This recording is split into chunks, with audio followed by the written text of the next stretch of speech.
Hello, I'm Devin Ford. I'm a senior at Penn State University, and as a current student, I have firsthand experience with the academic and financial pressures that many students face today. My proposal focuses on the structural issue within higher education, specifically the requirement of general education courses, um, and how it affects the students' financial well-being, their academic focus, and their overall engagement in their classes. My proposal is directed to Dr. Neeli Bendapudi. She is the president of Penn State. As the president, she has significant influence over academic policy, curriculum requirements, long-term strategic planning for the university. And because these decisions directly shape how students receive their education and how much it costs, the issue is appropriate for the consideration at her presidential level. The core problem is the financial and academic burden created by mandatory general education requirements. For most schools, it can range between 40 to 60 credits are required.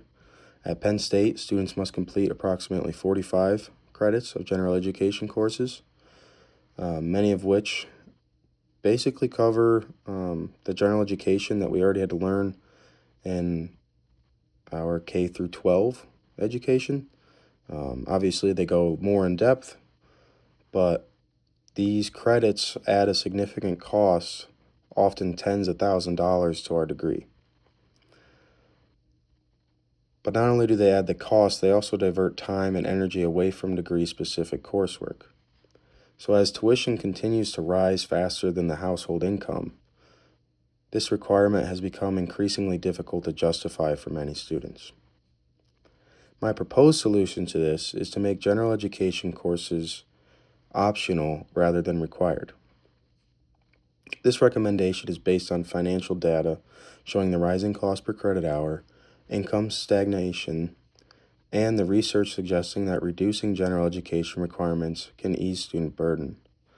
By allowing students to choose whether to enroll in these courses, the university is preserving academic freedom while giving students greater control over their educational investment. The benefits of this proposal are substantial. First, students could significantly reduce the overall cost of their degree. Second, students would be able to focus more deeply on courses relevant to their majors and career goals. Third, students who do choose to follow these general education course pathways or take these courses would likely be more engaged. This would improve classroom discussion and learning outcomes.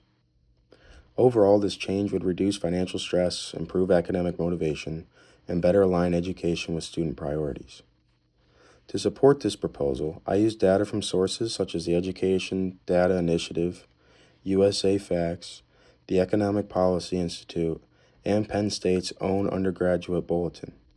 These sources provided evidence on the rising tuition costs, stagnant income growth, average cost per credit hour, and the number of required general education credits. Together, they demonstrate that the current system places a disproportionate financial burden on students without clear academic return. In conclusion, making general education courses optional would modernize higher education to better reflect today's economic realities. This proposal prioritizes student choice, affordability, and academic focus while still preserving access to broad learning opportunities. Thank you.